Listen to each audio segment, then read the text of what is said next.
Welcome to the PRiSM Podcast. We tell the stories that Hollywood won't. I'm your host, Rodrigo Mariano. Hope you're all doing well.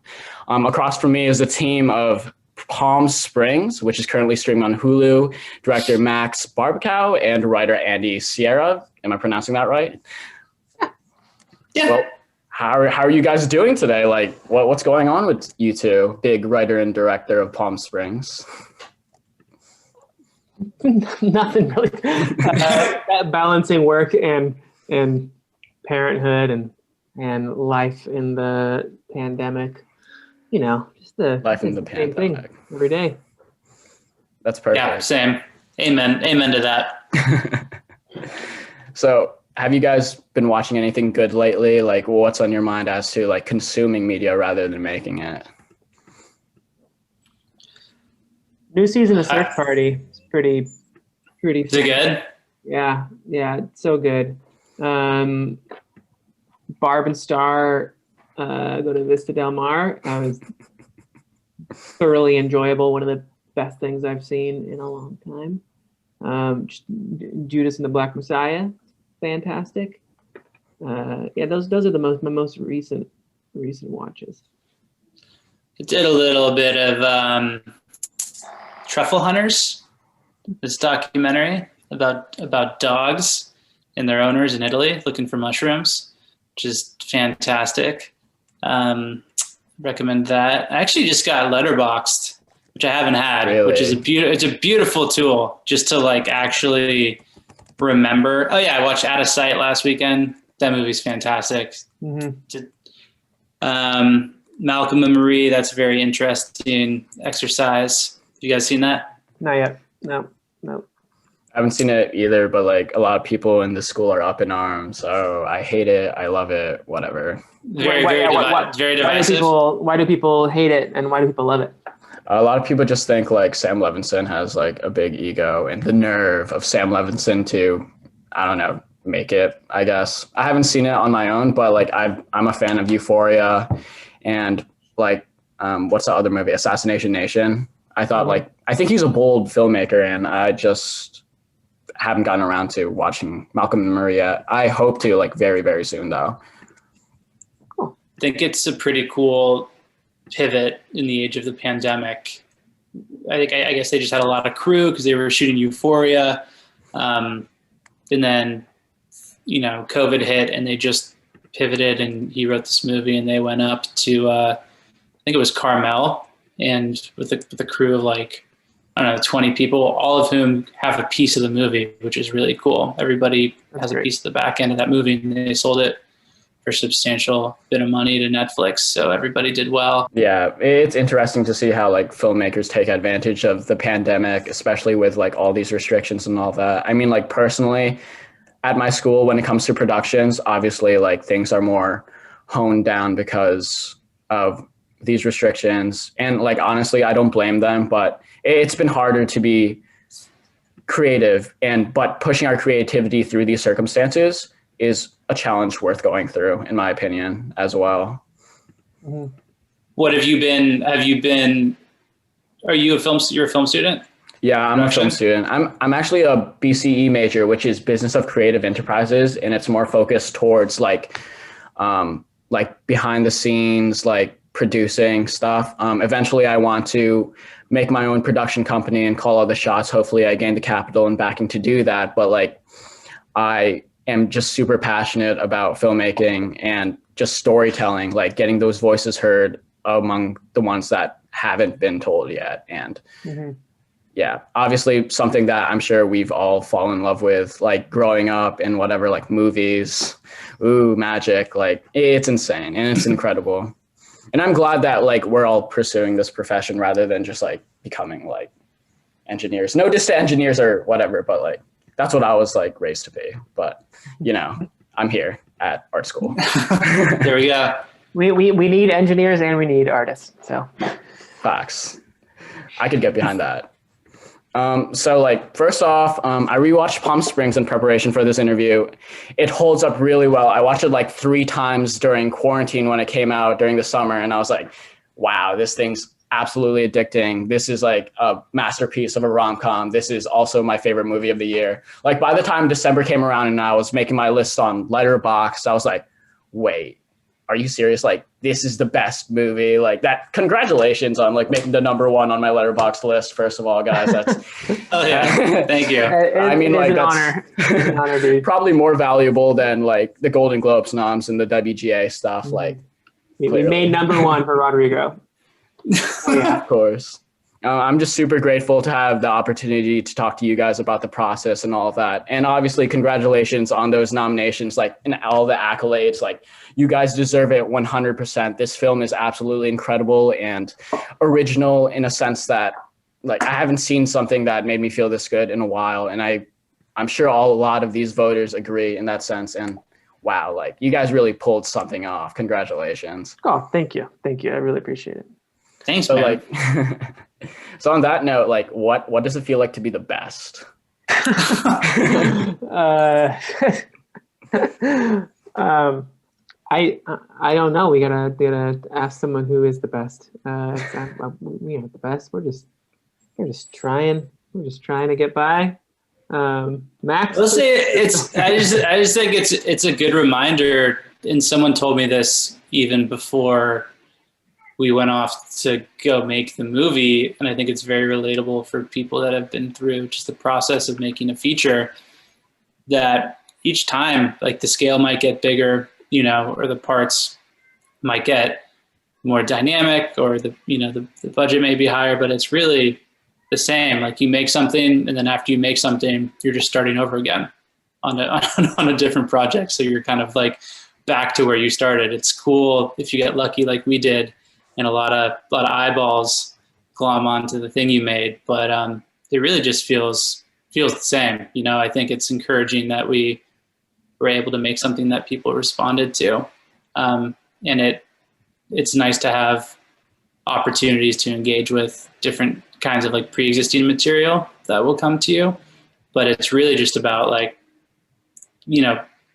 doing it better next time, or exercising like a different creative muscle, or in the case of Palm Springs, I think it was very personal for both of us. We put a lot of emotion and life experience and observations into it. So it's also about like refueling as a human being and deciding kind of, or working towards speaking to something worth speaking about through the work, if that makes sense.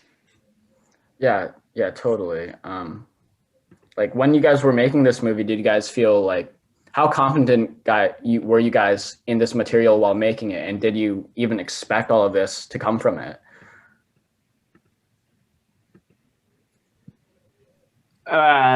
We didn't expect anything. I know that.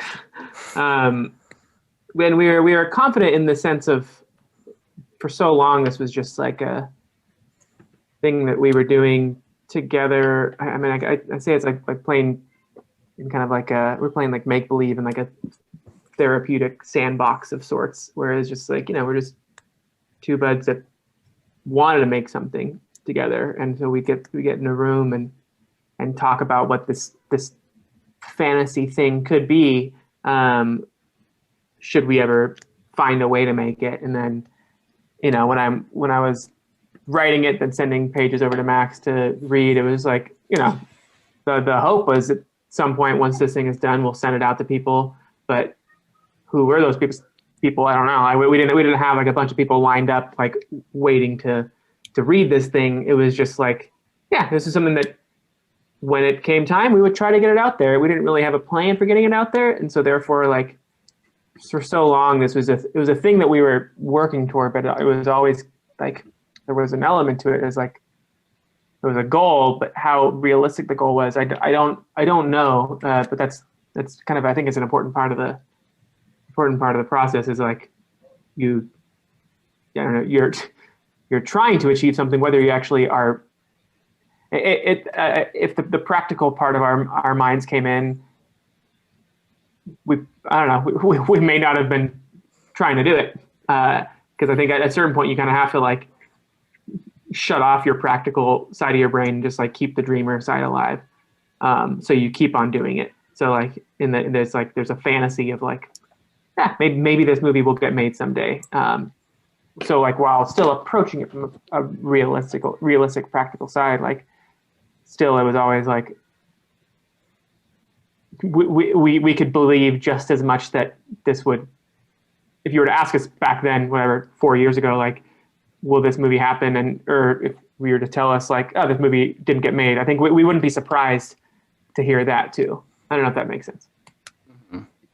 Yeah, that totally makes sense, because like there's so many projects that just go through the doors of the studio space without being made. And like some of the best just like end up on the blacklist, if anything, you know what I mean? So It's just incredible, the fact that you guys got it out there in the first place, and the fact that this is a substantial, tangible thing that we could watch on a screen. Like the fact that you have so much like industry backing behind it is pretty incredible.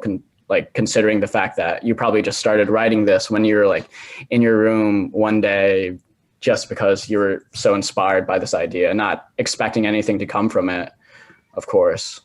Yeah, I mean, it wasn't even like Max and I had finished up at film school together, and we went out to. It was 2015 we finished, and that weekend we went out to Palm Springs. We're like, let's do our first movie together, and we're like, at that point it wasn't a time loop wedding movie at all. It was something different, and then it kind of like just evolved throughout just these like long conversations of just like, of us hanging out and trying to get at something. And that's why it just took 3 years to write it, to find out like what we were actually trying to get at. And yeah, there's a lot of just like,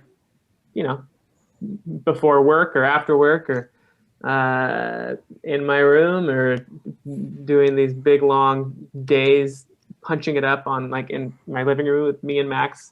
I don't know. It was such a long exploratory process that it's weird to think back on it now, to be honest. Most of it was written. Andy wrote most of it on the toilet when he was on his cell phone, on his mobile. There was a lot of it was written just with the thumbs, just with the thumbs. Yeah, that's crazy actually, because like in this day and age, I bet like a lot of writers could relate to that. I remember I made like the first outline to the first like feature script that I made. Like all of it is just like one really, really long thing on a notes app. And then I converted it to like, I was just too lazy to get out of bed and open my computer and do it. I was just like, I woke up, like I'm sitting here on my bed with my phone. The computer is far away. I'm just going to write on the notes app. I don't know. No, I mean, that's, I used to, I can't think of 2016, 2017, I would take the train to work it was like an hour and a half train ride. And I got the Final Draft reader on my phone.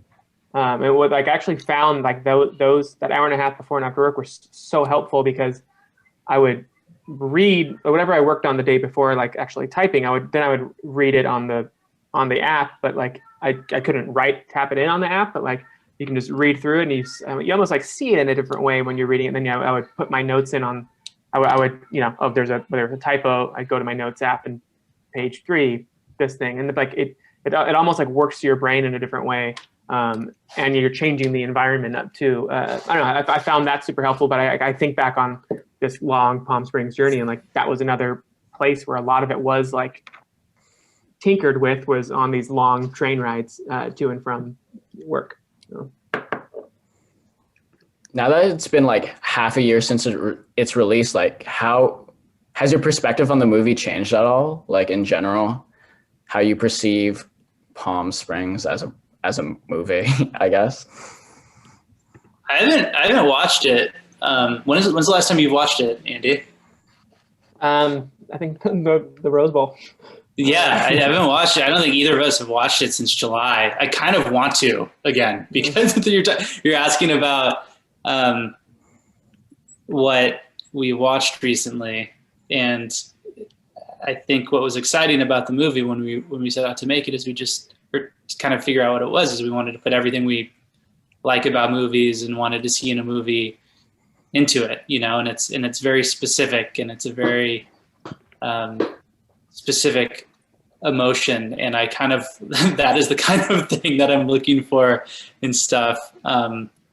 that I watched, and maybe I will watch it again, but like, I don't know. It feels like, kind of, as I alluded to, just kind of like this distant part of me, you know, that, and it's what I like about making movies. And I guess you could apply it to any profession in life that is project based, but especially with film, because it's inherently emotional and story driven and kind of alive in a sense. Obviously, it's a really cool kind of diary for your life. You know, you could look back on the stuff that you made and kind of think about who you were at that point, or what you were going through, or kind of, you know, what the process was like.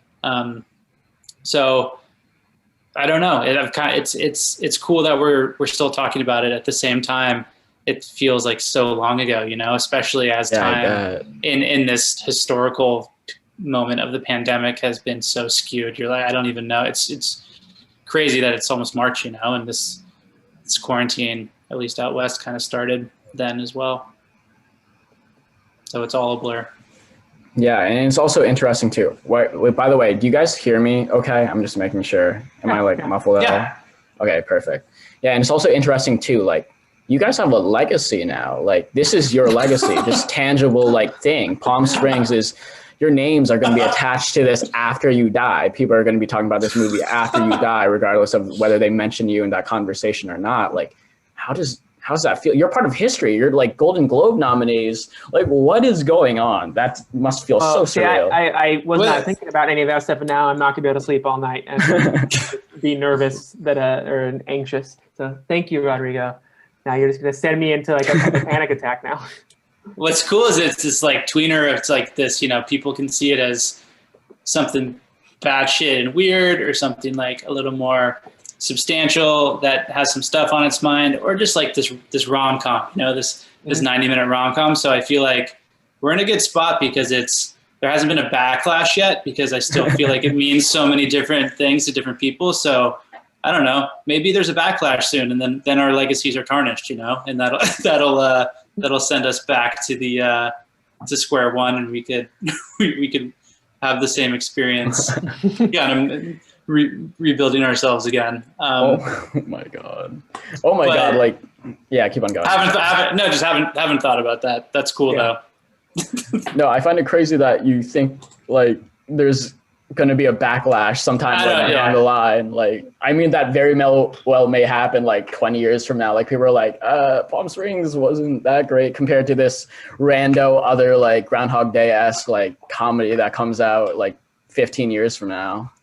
Wow. The thing is, I'm sure that like 15 years from now, there's going to be a cool time loop. And like, there's actually in the past year, I know that another one just came out, and I've heard it's good, and Russian Doll came out right before us, and that's great. Like, and I think that, you know, maybe it'll quiet down for a bit, and then 10 years, 20 years from now, there'll be an incredible one. Yeah, that's good. I think it's all the cyclical nature of storytelling and films, and what kind of films pop up when. I don't know, I like that. I think it's for a new generation, you know. And it'll feel completely different too, because like I feel like our movie feels just in a craft sense, in a rhythm sense, a little different than Groundhog Day, you know, by and large. And as the form evolves, we'll have time loop movies, you know, 15 years from now that feel completely different than this one. And that's what's cool. I think both of us used to put such a premium on originality, you know, and be really scared of like playing in anything that was too familiar. And that's one of the reasons why when we embarked on the time loop idea, it seemed a little scary, because we're like, this is so, like, how could you really even pretend to be worthy of playing in a Groundhog Day soundbox? And we kind of tricked ourselves into it by just thinking about character, you know, and thematic arc, and just putting these characters in their personal versions of how commitment phobes stuck with each other and themselves. But it's really cool to think of it now as part of this kind of grander subgenre of stories. It's fun to engage with in that way. Just like on Letterboxd, I saw like the other, what was it? It was some list about just movies and their counterparts that they were inspired by like 15 years beforehand, like everything. I feel like I saw like Good Time and After Hours on there, it's God. Like you could point to like any cinematically literate, filmmaker, and they're going to be stealing from some shit. It's just how you trick yourself into getting the work done by being inspired by stuff. So we'll take it. Yeah, totally. That's kind of daunting, like the legacy stuff too. I don't know, but going back to like the past rather than the future, like how did you guys meet? Like how did this become a creative filmmaking partnership, Max and Andy taking on Hollywood? We both went to AFI, American Film Institute, and it was on the first day of school. You're supposed to team up around like the different disciplines. You're supposed to team up around the first short film that you do at school. This is 2013, and Max and I met and teamed up around this idea about a bar, and but like I remember when we met, it was just we hit it off immediately over like shared similar tastes in film and music, and I guess kind of a similar outlook on life. Both were little brothers, and yeah, we just like we spent a couple hours just talking about like not really what this short could be, but just like I don't know, we just became buddies right then. And so then after that, we spent the first couple months at school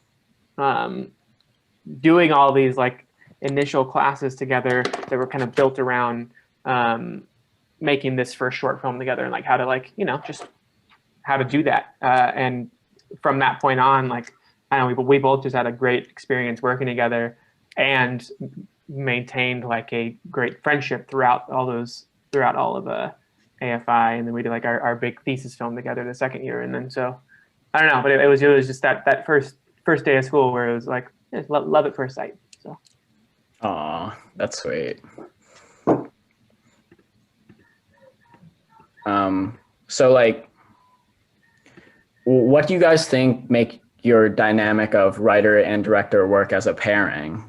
Like, what's the key in sustaining this relationship in this career profession?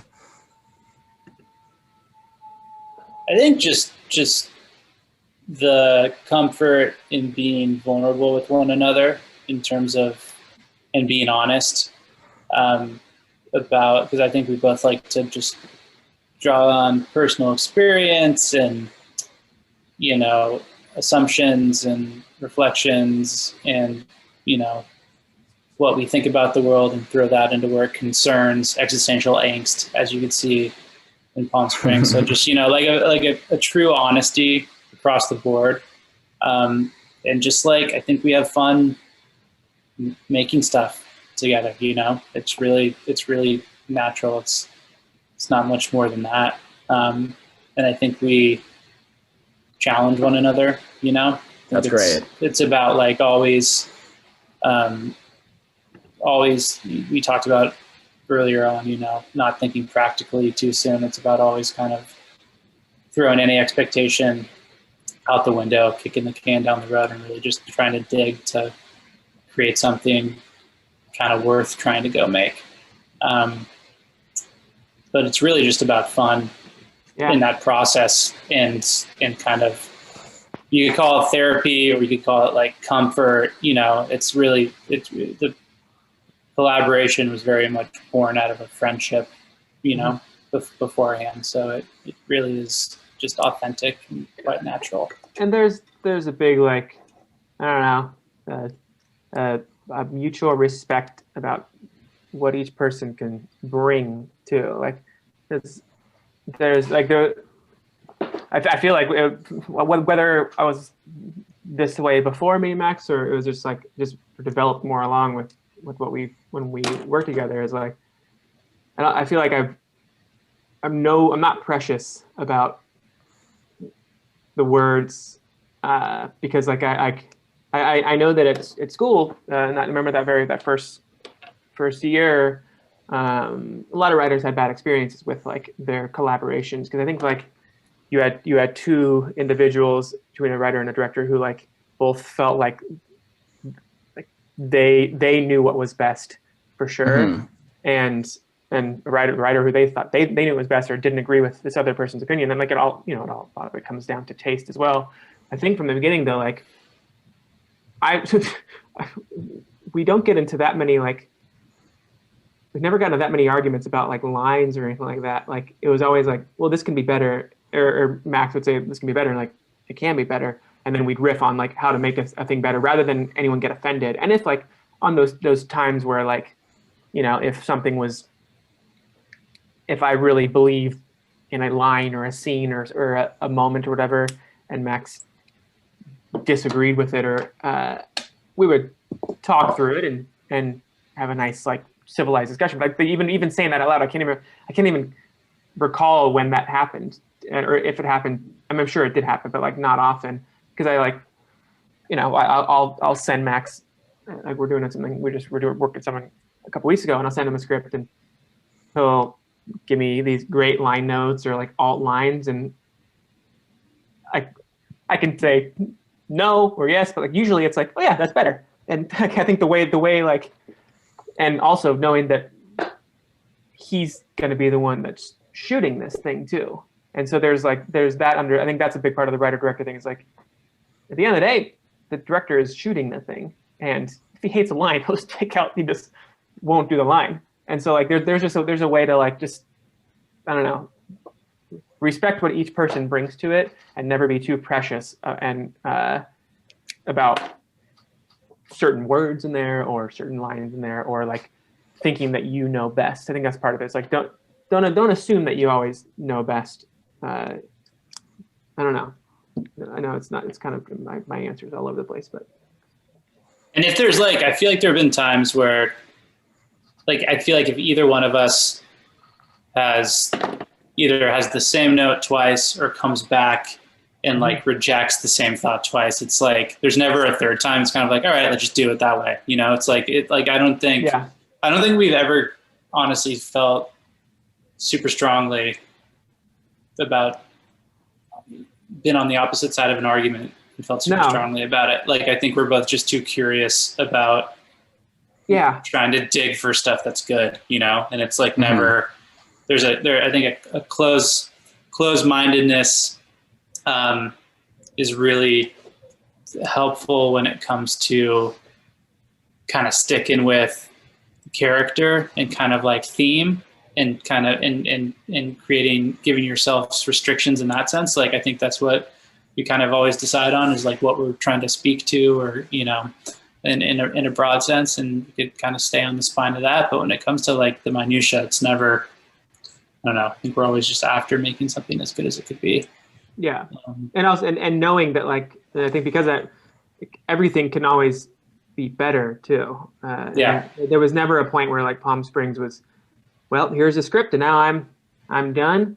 See you later. It was like, no, down to like those final edits, the final cut. Like, I mean, Max and I, and we were all and Andy, other Andy, constantly texting like alt lines that could be like, put in there, or just little things like that. Like you could always make something you can tweak away until you kind of like have to turn it in. I think that's, and I also know that there are other types of writers who are more just like, here it is, and this is the gospel, and don't change a word, and that's fine too. But I feel like that's what I've liked working with Max so much, is that it wasn't like that at all with this. It also just allows us both to be like just equally invested into like just wanting to make this thing good, because I don't know, like a part of both of us is in it.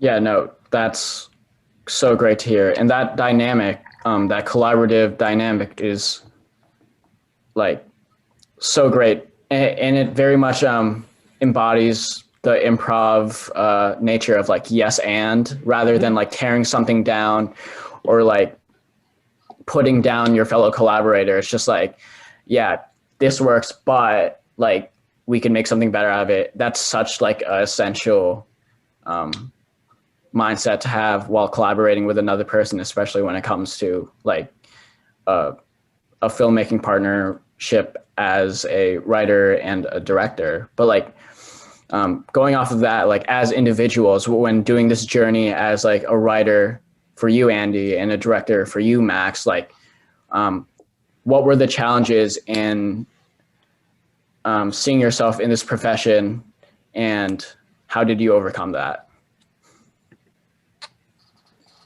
You're saying on like in general or on this project? In general, specifically, like, in general, like pursuing the profession as a director, like how did you come to terms with the fact that this is what you want to do, and like the challenge in coming to terms with that, and like just seeing yourself in that profession, really? I knew I wanted to direct, and to me, one of the things I love so much about it is that you get to work with everybody, every department head, every kind of point in the process you're collaborating, you know, whether that's with Andy on the writing end or cinematographer, figuring out how the movie's going to look into post, you know, and on. And so for me, just deciding I wanted to do that, and then kind of like even before film school, just putting myself in a position to learn the craft, it was natural to just learn every job, you know, or at least try to have like a baseline understanding of that. So I was able to, it wasn't this grand ambition of like, I got to go direct stuff. At a certain point, it was with going to AF5 for film school and being a director in the directing discipline there. It allowed me to like actually work with actors and be on a set and learn how to communicate with everybody. But for a long time, it was just like, all right, I'm going to go shoot something for somebody, or I'm going to, you know, take this job to edit, or I'm going to make documentaries and do all of the above. And I kind of tricked myself into getting to a place where I felt comfortable enough to run a set, if that makes sense. It didn't, it just was kind of like a self-education, which I think is very important. You know, it wasn't so much about the grand ambition of wanting to direct. It was just like, all right, I got to like put my hours in and take the time to learn about all this stuff, and you know, get greedy with my time and just watch movies and listen to commentaries and just kind of like learn this language before I even try to, and also just make a lot of bad stuff, you know, shoot a lot of bad shorts, and before I kind of even think it's possible or think that I'm worthy to try to go collaborate with people on a grander scale in like a film school setting. Yeah, and for me, it's similar thing there. I think I kind of got to the point where I was in a band for several years, and then the band kind of we kind of hit this plateau point, and it was 27, 26, and I had to figure out what to do with my life now. And like, I know it's like I dabbled in filmmaking since I was a little kid, and then all through high school, and then same thing for writing. Never really, like, not too many screenplays or anything like that. But then like I just knew that, I don't know, this is kind of the thing where I didn't know what else to do with. I knew that I had to try that. I had to really I had to go to make this leap to go to film school, which was like a terrifying thing to do, because I felt like I felt like a fraud, because I did not go to an undergrad film program, and I spent, rather than spending those 5 years after college like making short films or really writing too much, I was in the music world, not in the film and TV world. But like I'd always, that's where my eyes were always set from childhood and through, like I said, through high school. And then kind of just like it took a detour, a welcome detour in college and then through the band years. But then I felt like in figuring out whatever that next step would be, I would never forgive myself if I didn't give it a shot. And then so once I went over to film school, I never saw myself as a professional screenwriter at time. Like, and I've actually gotten many arguments, debates with other classmates while at film school who are like, I would say like, so let's say you're at a bar and someone asks like, what do you do? What would you say? And then I have several classmates would be like, well, I tell them I'm a screenwriter. And that my what I would say back is like, but you aren't though. You're a student. I don't know if I was right or wrong, but I just had this like, that's how I saw it at the time. Like I didn't look at it as like I was a professional. I looked at it like I have to give this everything I can. And that's why at AFI, I took advantage of every single class they offered and really like I spent those 2 years, like Max said, just like using that time to your fullest, like trying to hone it. Like you know that you're not going to leave like and be great, but like still we're trying like taking advantage of the time to like hone your skills as much as you possibly can. And then all along the way, I kept on wondering, like there's always that part of me is like I don't know, do you have what it takes? Do you have, whatever the special sauce is? And well, the entire time I'm like, I really didn't know, but I also knew that there's a lot of like opportunities within this world. I knew that what going to AFI just affirmed me was that I wanted to, I had to be in this TV film storytelling world. And like right after school, like while working on this movie, I was also like, became an assistant in a writer's room. Because like I liked being in that world, and then I don't know, but I there's again it's the same kind of thing, hopes of becoming a professional, but like I feel like I still need to do the work to earn that as well, and so I don't know if that answers the question necessarily, but it gets us close to that, doesn't it? Yeah. I'm totally on board with the both of you when it comes to the whole grind of being in a space where so many people are dedicated to their craft. Obviously, at AFI and any other like film-oriented school, there's a lot of pressure on you to push yourself, to grind, and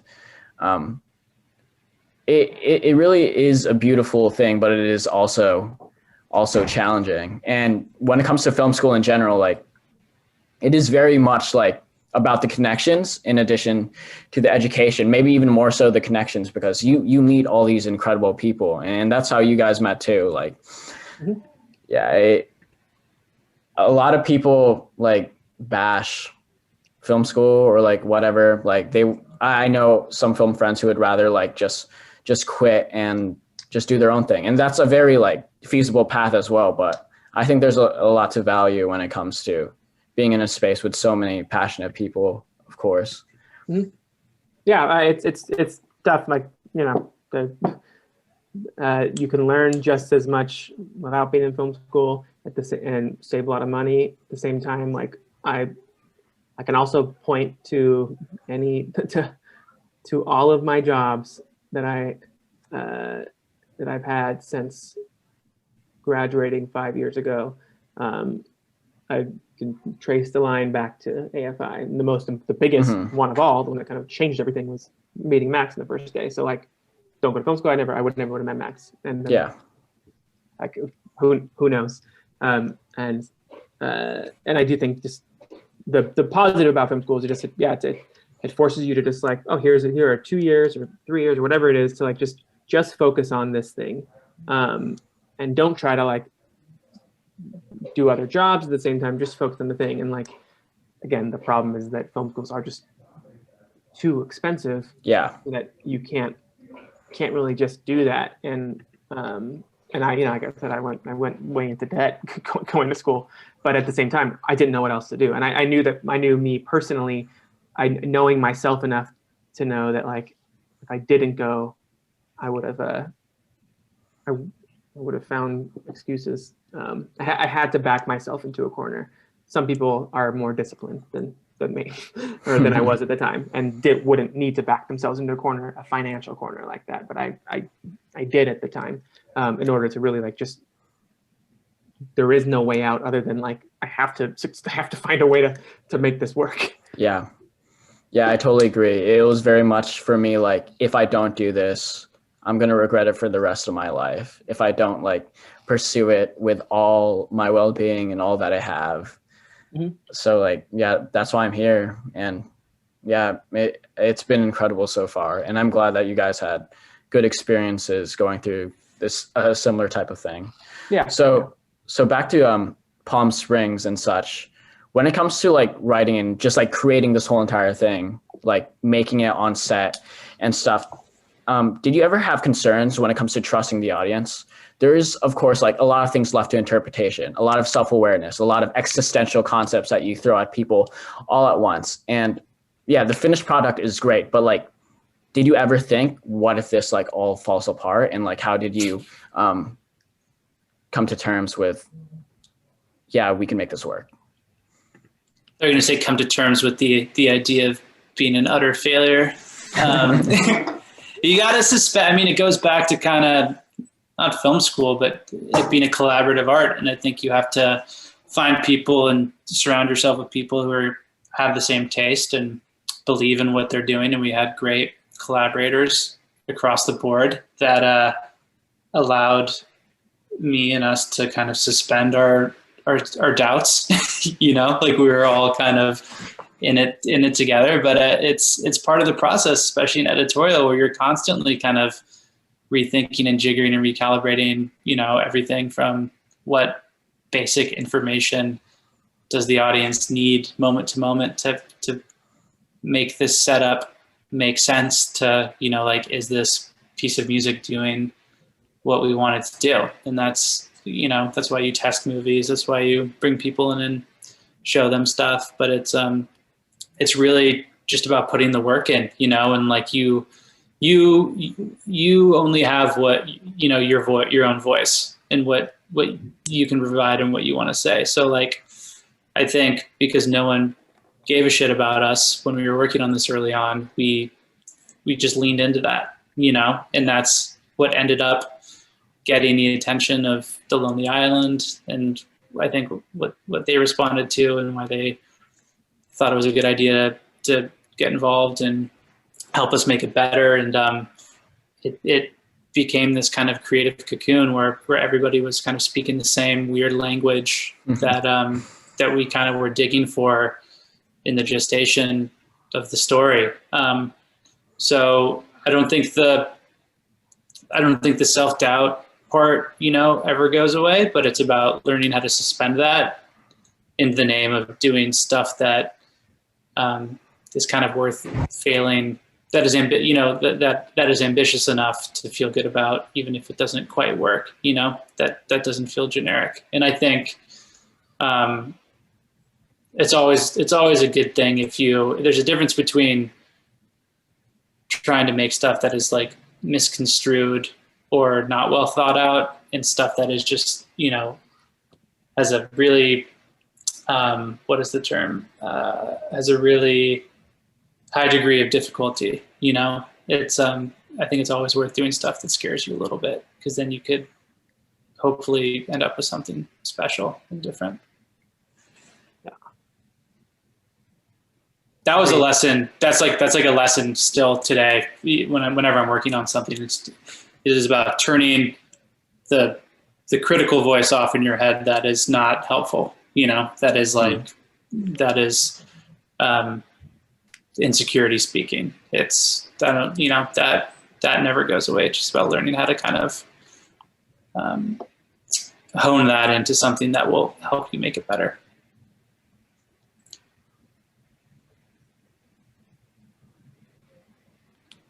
Yeah, totally. Like, yeah.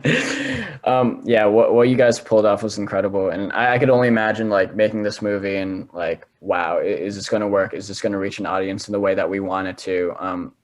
You guys took like a huge leap when it comes to the concepts that we usually see in a romantic comedy. And I'm so glad that you guys did that. It's absolutely incredible. So like after you're done making the script or making the story or whatever, how did you get it out to people, and how did it get in the hands of like the Lonely Island? That's so crazy. I bet you guys didn't like envision that when you initially started shopping it out to people. Just didn't think that we were thinking like maybe we can convince like some not very well-known actors to do this for cheap. We just, I mean, it was more of like a guy like Andy seemed like out of the realm of possibility to us at the time. So we finished the script. I had a manager around the same time, a new manager, and he just started passing it around town, not knowing, that it was like, here's this script. Max made like a sizzle reel to go along with it too, and like kind of like a lookbook of sorts. And he's like, we're looking for financing. That's really like how what it all was.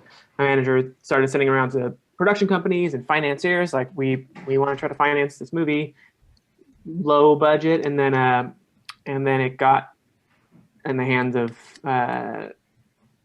passed around UTA agency, and then ended up with Andy's agent, and he gave it to Andy, and it's like, yeah, you want to star and produce it. And then we got a call one day after, like, I remember leaving this other meeting, got a call. I was like, yeah, so Andy Samberg wants to meet. And we were both like, well, that's cool. And when we, went in and met him, it was just kind of same kind of feeling. Because like love at first sight. They saw the same movie that we had been, seeing in our heads for the past 2.5, 3 years by that point. And that's the best you can hope for, is like that you're all seeing the same movie. Because the hard part is when it's like when one thing is written and then 5 people see a different movie in their heads. And it just was so clear from that meeting that like, oh no, it's the same one. And it's just, or even just better in their heads. And I get just our 2-person like kind of like creative cocoon just expanded to include more people, which is just great, really great. I could only imagine just like sending a script out there, like not knowing what will happen to it, and then just like Andy Samberg responding to it and being like, dude, I want to produce this movie, I want to star in it. Like that's absolutely surreal. It's totally surreal. Yeah, it was absolutely surreal. It's just, again, this thing exceeded our expectations at every turn, and that was one of those big ones. Like, I will never forget that. Perfect. For Max, I'm just curious, like, when it comes to directing comedies, how is that different in your perspective than like directing other type of genre movies? And also, like, how did you manage to get awards-worthy performances out of these actors? Like, I always come at it from a place of truth. So, even with the comedy stuff, you always just want to make choices that feel honest and specific. I think with comedy, it's about also giving people room to try things and get a little crazy. The awards worthy, I just think it's about giving, with both Kristen and Andy, they were playing roles that were different for them, that we kind of knew they had that in them, but just they hadn't been given the chance to really flex those muscles. So, you never think about like accolades when you're making something, but I think we all knew that they were really good, on set. And again, it just is, it goes back to the writing. It's really good writing, and it's people who understand the writing and are making really interesting choices moment to moment. And you just kind of work together to bring it off the page in a kind of dynamic way, a way that, like, I'm always, when I'm directing, I'm just kind of like the audience, and I'm always I'm trying to really stay excited about what's going on. So that's kind of where I come at it from whenever I give a note. It's like, oh, how could this be more interesting or more truthful, more dynamic? Did you guys ever like fall out of love with the project? Obviously, this is a super, super long project, like, and the development process took 4 to 5 years. Was there ever a time where you guys were like, oh, we're really still making this? No, I don't think so.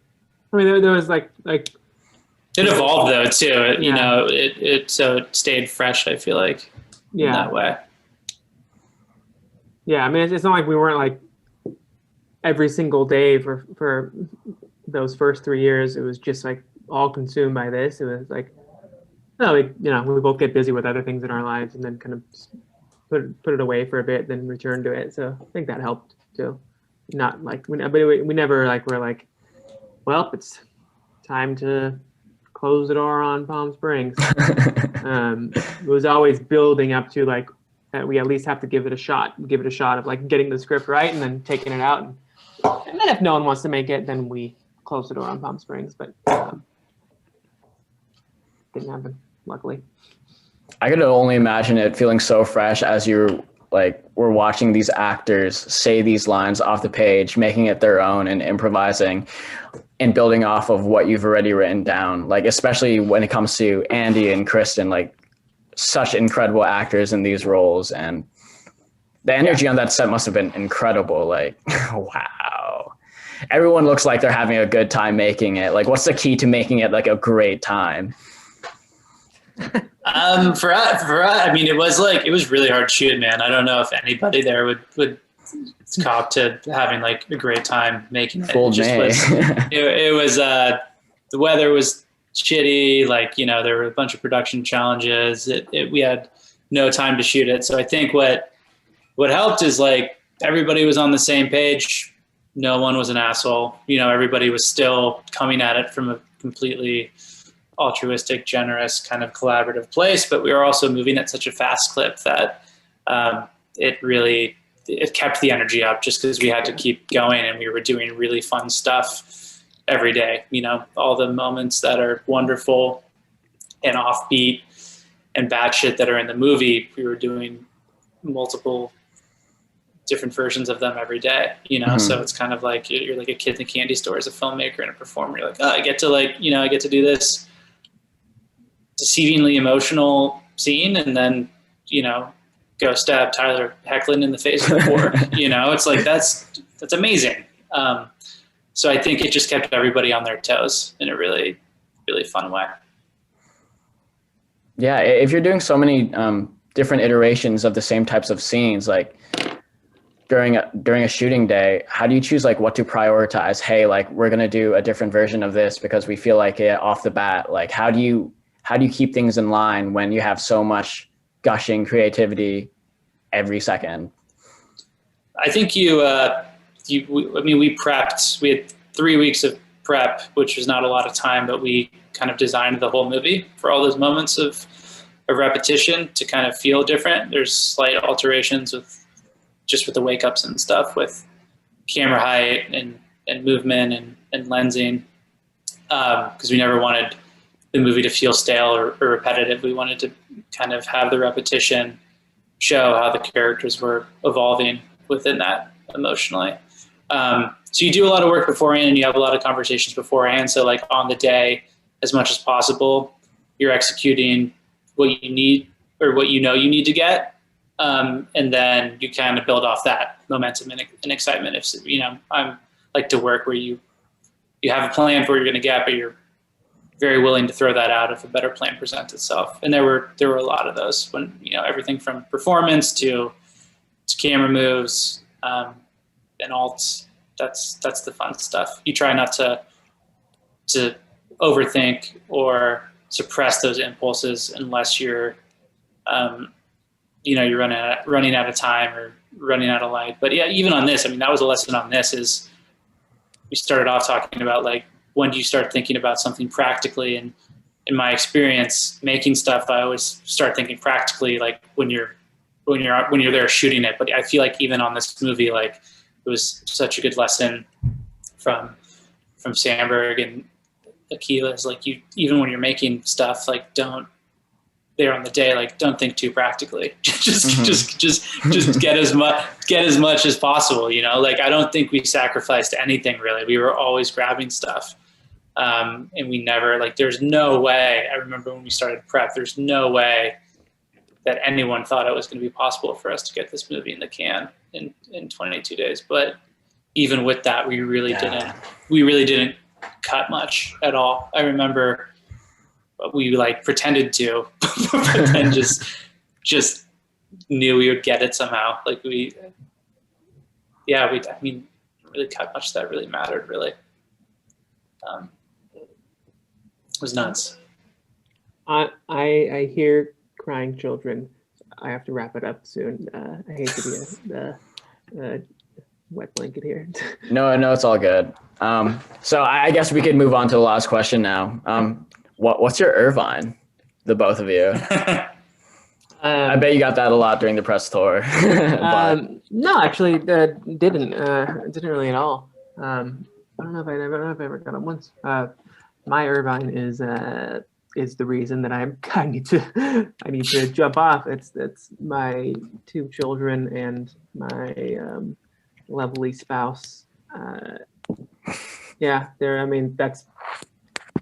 That's what it is, man. There was actually a moment like last weekend, I think it was. We were just, it's a nice day, California weather, sitting out in our backyard, listening to Frozen soundtrack, just running around with my oldest daughter while the baby's swinging in a swing. It was just one of those. That's Irvine. I'd say the same thing.